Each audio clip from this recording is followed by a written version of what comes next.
Pendant 15 ans, j'ai été wedding planner. J'ai organisé des centaines de mariages. Mais plus que ça, j'ai été la confidente de ces couples, de ces familles. J'ai vu leurs émotions à nu, j'ai senti leurs peurs, leurs joies et leurs doutes. Et chaque fois, j'ai trouvé des solutions. Aujourd'hui, je suis là pour vous.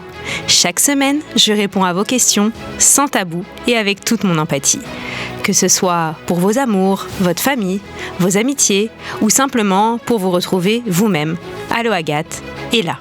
10 minutes, une question et des réponses qui changent votre quotidien et pourquoi pas, votre vie. Alors, qu'attendez-vous pour poser la vôtre ? Allô Agathe, je m'appelle Nicolas. Bon voilà, je travaille avec une collègue depuis 1 an et avec le temps, je suis tombé sous son charme.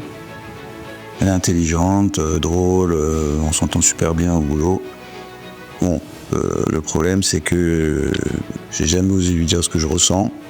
J'ai peur que ça puisse gâcher notre relation professionnelle, ou la mettre mal à l'aise, ou alors que ce soit pas réciproque.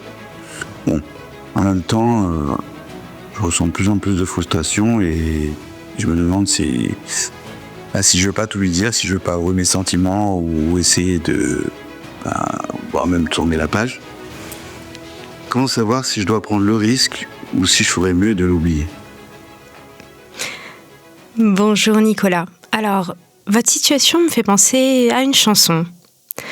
Juste 2 ou 3 mots d'amour pour te parler de nous. 2 ou 3 mots de tous les jours, c'est tout. Je ne pourrais jamais te dire tout ça. Je voudrais tant, mais je n'oserais pas. J'aime mieux mettre dans ma chanson une déclaration. Ma déclaration. Et oui, Nicolas, c'est ça que vous aimeriez faire. Une déclaration à votre potentielle amoureuse. Mais j'avoue, c'est pas facile. Du coup, pour commencer, je vais vous donner quelques chiffres pour que vous vous sentiez un peu moins seul. Alors, il y a des études qui ont été faites en France. Sachez que 10% des Français ont rencontré leur conjoint sur leur lieu de travail. Ensuite, 52% des salariés ont déjà entretenu une relation amoureuse avec un collègue. Je vais aller encore plus loin, je vais partir du côté des États-Unis. On a interviewé 2000 travailleurs américains. Sur ces 2000 travailleurs, 43% ont épousé une personne rencontrée au travail et 40% ont admis avoir trompé leur partenaire actuel avec un collègue. Bon, c'est moins drôle, mais c'est un fait. Donc, vous êtes loin d'être tout seul à ressentir cela. Déjà, Nicolas, sachez que l'amour, c'est chimique. C'est un peu comme de la magie. On rencontre quelqu'un et bim, il se passe quelque chose et on ne comprend pas pourquoi. Et c'est en ça que c'est extraordinaire. La première des choses que j'ai envie de vous dire, c'est foncez, allez-y. Mais c'est magnifique de ressentir ça. Il y a des gens qui cherchent ça toute leur vie. Une personne qui pourrait éventuellement leur convenir.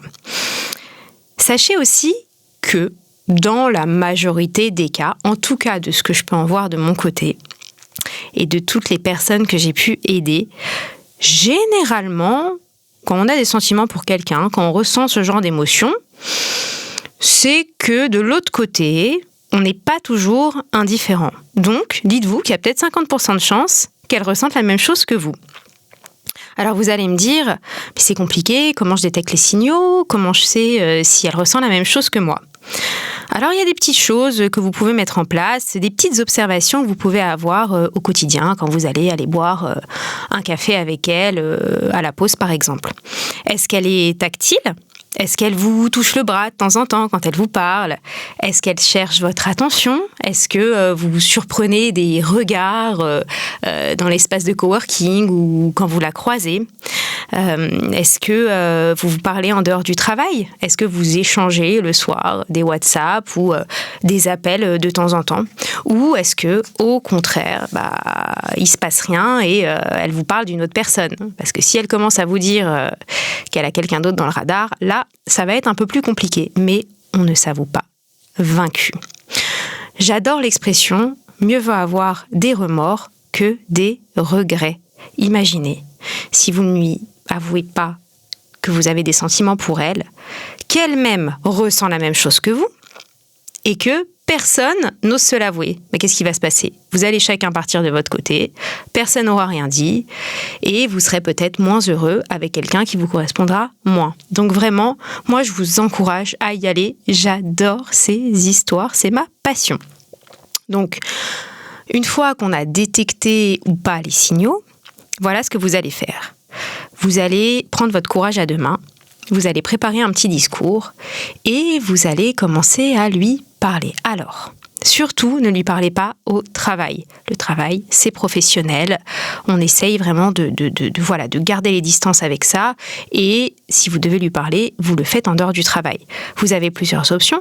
La première, bien sûr, c'est de lui proposer d'aller boire un verre en dehors du travail, un café, ou pourquoi pas carrément d'aller dîner, puisque si l'alchimie passe et que vous vous entendez vraiment bien, bon, c'est que voilà, ça permettrait aussi peut-être de passer au step au-dessus, à l'étape au-dessus, et déjà ça mettrait une ambiance un peu plus propice à la séduction plutôt qu'à l'amitié, parce que le but c'est de ne pas tomber dans la friend zone. Donc vous pouvez faire ça. Ensuite, alors si vous le sentez pas, vous pouvez lui écrire un message, vous pouvez lui écrire un WhatsApp, vous pouvez lui envoyer un vocal, vous pouvez lui écrire un mail si vous adorez écrire, mais bon, pas trop enflammer le mail, ne lui faites pas trop peur.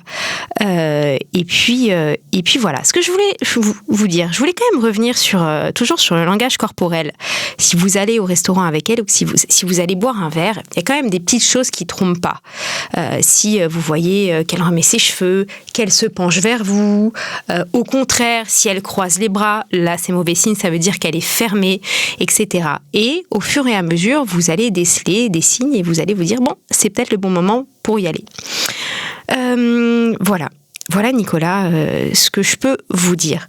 En tout cas, allez-y, n'ayez pas peur. Je sais que ça fait peur, je sais que vous avez l'impression que vous pouvez éventuellement vous prendre une porte, mais il vaut mieux se prendre une porte que de ne pas essayer et de regretter toute sa vie. Voilà Nicolas, c'est tout pour moi pour aujourd'hui. J'espère que j'ai pu vous aider et surtout, s'il vous plaît, tenez-nous au courant. Ici, on adore les belles histoires et puis au mieux, vous aurez gagné une amie. Je vous dis à très bientôt et à la semaine prochaine.